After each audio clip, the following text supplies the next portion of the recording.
Herbert, nokkru góðu sprettir hérna í kvöld. Vantar að geta byggt ofan á þá? Já, ég held sko, við áttum mitt fína spretti, þetta er góður punktur og leikurinn var ekkert endilega svo langt frá okkur en það vantar herslumuninn og við þurftum kannski að stóla á mikið á Erik í sóknin í seinni hálfleik sérstaklega. Það er náttúrulega mikið skarð höggi úr okkar liði þegar DeAndre fer út í hálfleik og þá vantar eitthvað til að stíga upp en það tókst ekki í kvöld. Varnarleikunni, maður sér að þið voru að reyna að fá smá líf í hann en hann var svolítið gödóttur. Er þetta hlutur sem þið hafa verið að vinna með mikið upp á síðkasti? Við höfum ekki verið að vinna mikið með gödóttan varnarleikan. Það er að segja stopp í gödin en að keyra upp svona tempóð í honum? Já, klárlega. Við vinnum mikið í varnarleiknum hjá okkur og hlutir bara voru ekki að ganga upp eins og við vildum. Þeir náttúrulega dreifa spila út allt í raun og veru, eru með góða skotmenn í hornunum og annað eins sko. Það náttúrulega teygir svolítið á vörninni og það er erfitt að eiga við það og ég vil nú meina að Stjarnan hafi nú hitt, ég er nú ekki búin að sjá neitt stat sko, en ég held að þeir hafi hitt nú bara mjög vel í kvöld og þannig í raun og veru þeir hittu á góðan leik og við ekki alveg eins góðan. Framhaldið, ekkert nema sigrar í boði til þess að berja sig upp úr hólunni? Nei, eins og ég segi, við þurfum að finna punkta náttúrulega, við þurfum að finna leiki sem við getum náð í sigra og næsti leikur á mánudag þannig að við höfum ekkert mikinn tíma til þess að hugsa þennan og það verður gerð önnur tilraun til að ná í stig og vonandi gengur það betur. Ná maður ekki að fylgja bikartitli eftir með svona framistöðu? Jú, stutt svar, jú. Þið voru að fá flott framlag í kvöld frá öllum og er það ekki í raun og veru það sem er að klára í hérna? Jú, þú veist, við erum að komast vel í miðjuna. Sjá svo Jared að dræfa mikið og kikka hana vel út og þá er bara rosalega erfitt að ráða vikur þegar við erum að hitta. Ég og Jóhann erum að hitta vel, Marvin setti strax í byrjun fyrst og Brian var að setja hérna á toppnum og sjá svo hitta líka hana, þá er bara voðalega erfitt að ráða vikur. Engin svona keimur af fögnuði eftir í ykkur, þið menn voru klári bara? Fyrsta æfing á Snorra Tate eftir bikarúrslitaleikinn var eitthvað mesta púlæfing sem við höfum haft í vetur. Við vorum bara hálfmyrtir sko, þannig að það kom okkur rosalega niður á jörðina og síðan er bara búin að góða æfingar síðan þá. Það var bara okkur sem við þurftum og þeir lásu okkur hárrétt og þannig að við bara, þú veist, við hefum ekki efni á að slaka á sko. Við slökum á fyrirleik og vorum alltaf fókuseraðan á bikarúrslitaleik greinlega og nú þurfum við bara að gíra okkur upp.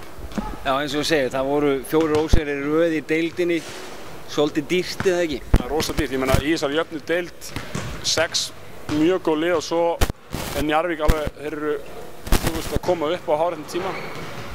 Þannig að svo voru gaman að sjá hvað liðin er að stela 18. sætinu, þannig að þetta er svona 6 lið sem eru búin í pakkanum og við vorum bara að missa af þeim, þannig að við verðum bara að fara að ná leikjum sko. En er ekki púslinn að skríða saman hjá Stjörnunni eins og með bikarúrslitaleiknum og svo allt þetta veglega framlag í kvöld? Þið eru djúpir, þið eru með sterkan og breiðan hóp.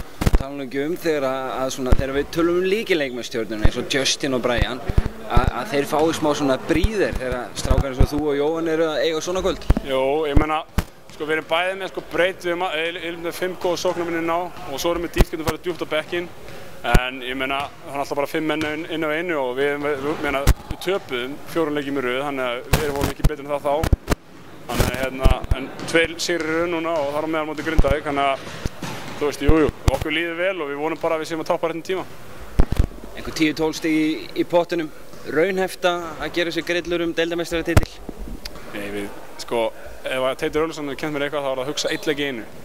Ég veit að við höfum Grindavík á sunnudaginn og ég veit ekki hverju eigum eftir það, við bara tökum 1 leik í einu og ég veit það er að reyma skónum fyrramálið og fara í vinnuna og það er eina sem ég veit og þú veist, ég held að við þurfum ekki að pæla í einu, við þurfum bara að pæla í Grindavík og svo bara pæla í næsta leik átti því og næsta leik átti því.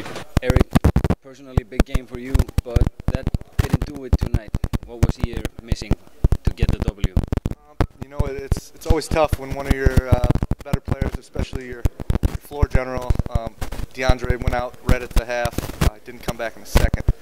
He's a big piece to our team, you know, on defense, guarding the point guard, especially Shells, and just leading our team and setting up everything. Our inconsistencies on defense and sometimes offense has been our Achilles heel all year, so that's what we really need to correct, especially defense. Now we have the final rounds coming up. We have, 7 rounds to go? 6 or 7 rounds? there isn't much room for any more error at the year team. No. I mean, I believe we have 5 games left, 5 or 6. You know, it depends which team shows up, which ER team. You know, if we come out and show some fire and show some heart, you know, we can really do some damage. But at this point, you know, we need every win we can take, and maybe some help from some other teams as well. You know, sitting at the bottom is never easy, but it's all on, you know, if we decide we want to come to play. You know, that's the big difference, and I think we have it in us. It's just a matter of all 12 guys showing up with the same intensity.